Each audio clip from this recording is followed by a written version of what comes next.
You know, when your boots are all dirty, then you go inside, throw them out there, and then you put them on. I think I look like some kind of like farmer businessman or something. Got like, you know, all kinds of books and computers, but also kind of look like a farmer. I guess you could call me the professional farmer.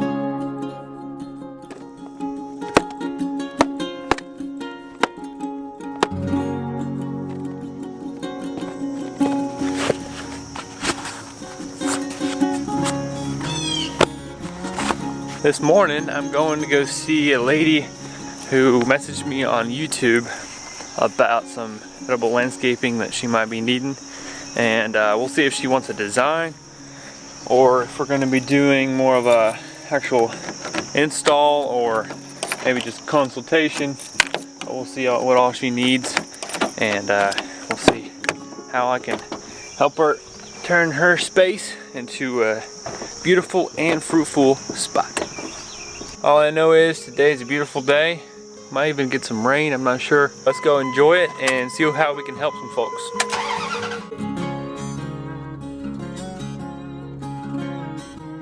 Hey folks, we're here.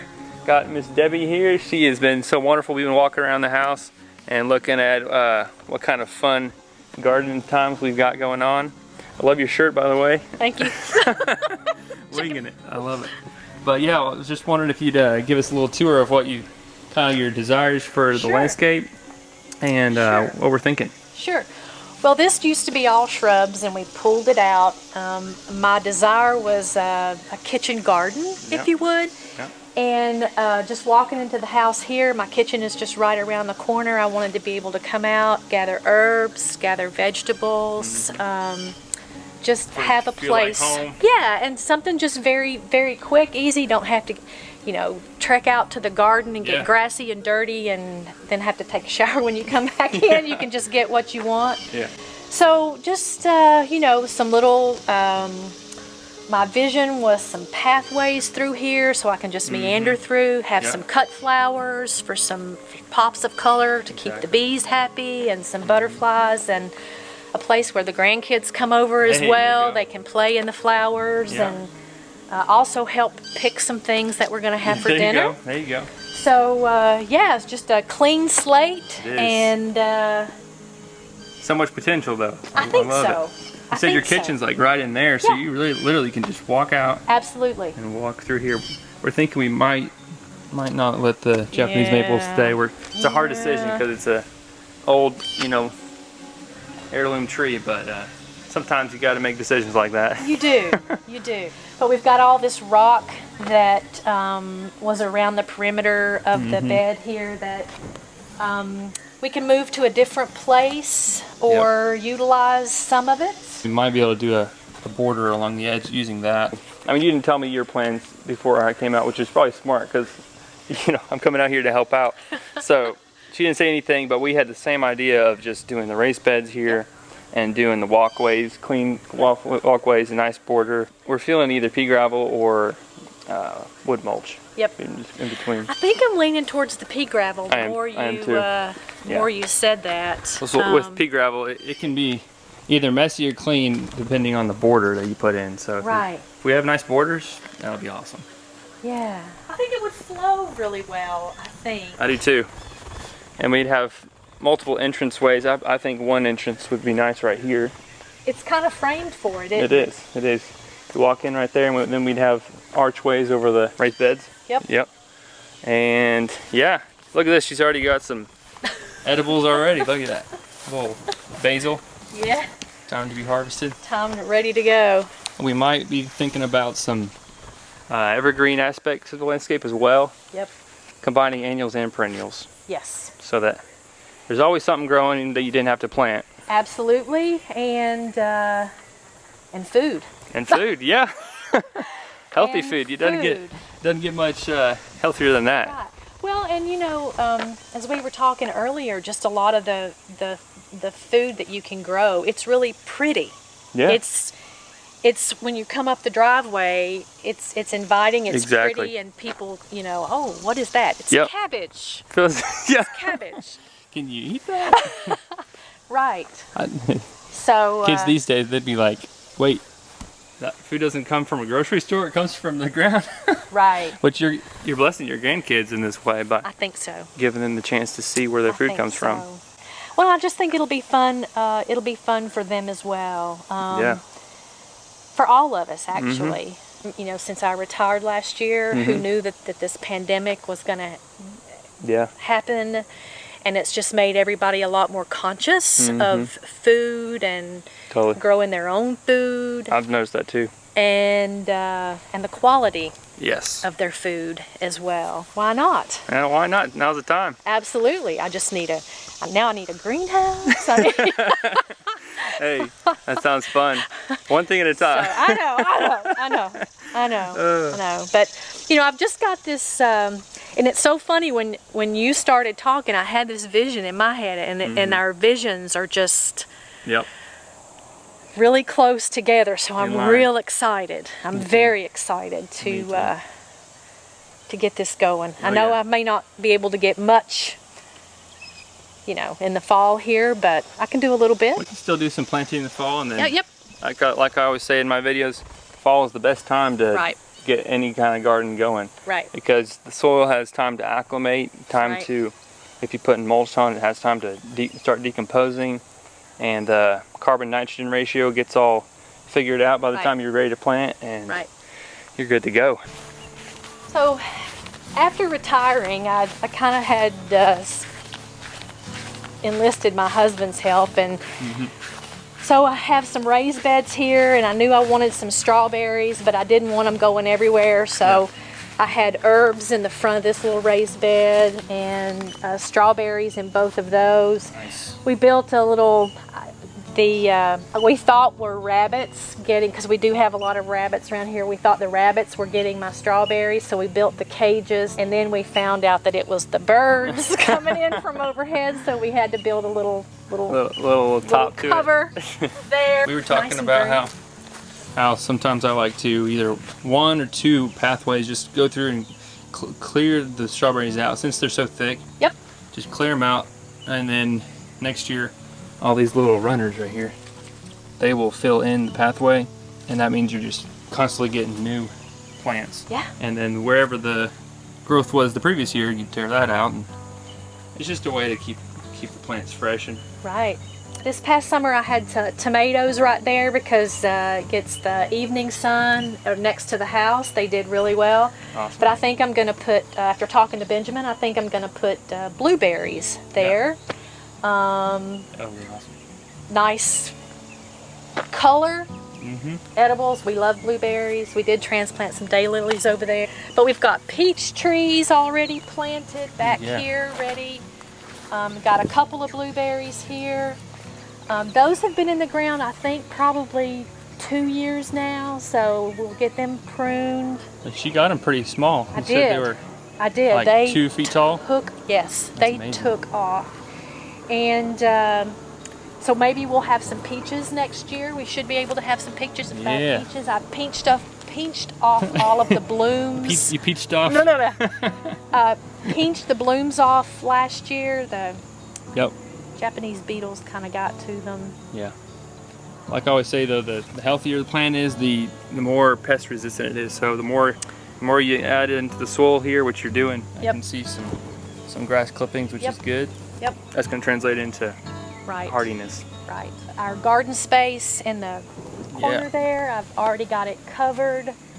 And watching Benjamin's home garden, I've got cardboard. There you go. And I just need to, I think, source some materials, compost, and some wood chips, because I'd like to have wood chips for the walkways, and then keep it nice and clean. And I can help you with the sourcing. Whatever, for sure. So that's kind of. That's going to be where you produce really most of your bulk foods. Correct. Potatoes. Yep. Tomatoes, peppers, beans, sweet potatoes. You like sweet potatoes? I do like sweet potatoes. I love sweet potatoes. But what else did I have down in there too? Jalapenos, peppers. I wanted to do pinto beans. I wanted to try my hand at pinto beans. There you go. So just a lot of little things down there. I like how you have it covered though. That's a good start to Yeah. get your Yep. no-till going on. Yep. Yep. Good job, good job. She's on the ball. Yeah. Watching your video. Hey, that's awesome. Yeah. One quick thing here. These blueberries, we can see some chlorosis. That really is just a sign that this soil pH is a little too high. It's too alkaline. So any time you have that with blueberries, add pine straw. You mentioned pine straw, but also sawdust. Sawdust. Pine sawdust is the best. Any sawdust would work, but Okay. yeah, pine sawdust is the way to go. Okay. That's what we did on our farm. Maybe coming in here with some raspberries. That would be awesome.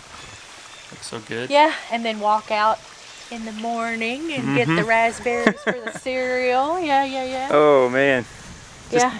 Yeah, whenever you just imagine that, that makes all the hard work now worthwhile. Yep. At least for me it does. Yep. It's like, wow, just walking outside, cool of the morning. Right.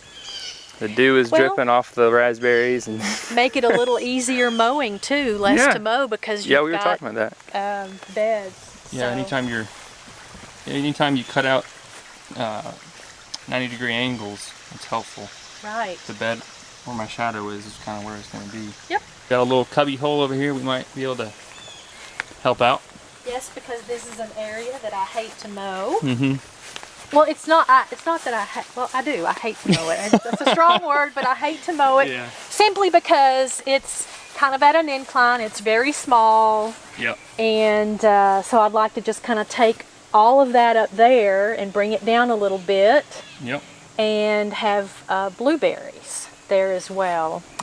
Or I mentioned to you they're called honeyberries. Yes. In Nova Scotia, they're called Hascat berries. When we went to Nova Scotia, there was when I was introduced to them. Yeah. And I think they can get up kind of big too, so that's always an opportunity for a different kind of berry. Another thought I just had was, if we do choose a berry that's or a bush that's going to come above this, like where you put the firewood. Yep. Then we might think about doing also right over on the other side. Oh, so they mirror. balance. It would look really nice to have, if it's got any height to it. Okay. Just a thought to like do a row here. Yep. And then on the other side one row. It wouldn't come out into the yard much. But That's fine. I mean, we don't really do anything really back here. I'm gonna pull these little wooden lean-tos up and probably get some T-post, I guess. Yeah, that'll work. And put just tie them to the T-post or something like that. So. Yeah, blackberries, they do, like, they appreciate some trellising. Yep, we got a lot of blackberries off of this. Awesome. This one last year. A lot. You can probably cut this one out. Yep. I'm always amazed by how much berry bushes and especially vines like grapes, how much they can produce. It's crazy. I have a neighbor who's got a muscadine grapevine. It got out of control and it started growing up this tree. Are you serious? And she called me over yesterday and she was like, "Hey, look at this. You can have some blueberry or some grapes." And I'm talking like buckets and buckets of just grapes. Just this one plant, they grew up a tree. Really? It's crazy. Unbelievable. Yeah. I don't know if you just heard the hummingbirds. We Yep. have about 6 of them that fight over the 2 hummingbird feeders right there. And that's awesome. They will dive bomb you when you're they kind of go up through there. Yeah. But the other thing that I was thinking is, like everybody else in the country right now, is I was thinking about getting a chicken tractor and just kind of roping off and then moving it, because we've got a lot of opportunity. A lot, yeah. You know, not very many. It wouldn't take much, yeah. You know, 10. Just some layers. 10, yeah. Mm-hmm. And that way, let them fertilize the ground and 100%. take advantage of And in the that. wintertime, you can use them in your garden. Just move just the put them in tractor over top of the garden. there and rope it off and just let them have a good time. Yeah, so, growing up, I had all kinds of chickens, and guineas, and turkeys. And really? So it's pretty. It's exciting. It is exciting, and really and I'm excited to get this going. Yeah. I'm ready. Sometimes all you need is a plan, and then you can divide that plan into different categories and tasks, and then just start on the first one, and then you're good.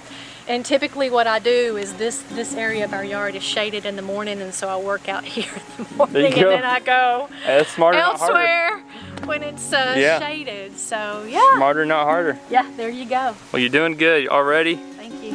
Thanks for your time. Thank you. I'm sure other people will be inspired and hope so. Encouraged by you. I hope so. Yes. We'll have to take some pictures next summer so you can yeah. see it's going to be awesome. how it looks and how the transformation goes. Yes, yes. Just keep winging it. I know. Maybe I'll have some chickens. There you go. Actually winging it. Actually winging it. Well, that was fun to go meet Miss Debbie and look at her landscape, see what kind of potential is there. I mean, there's so much potential out there.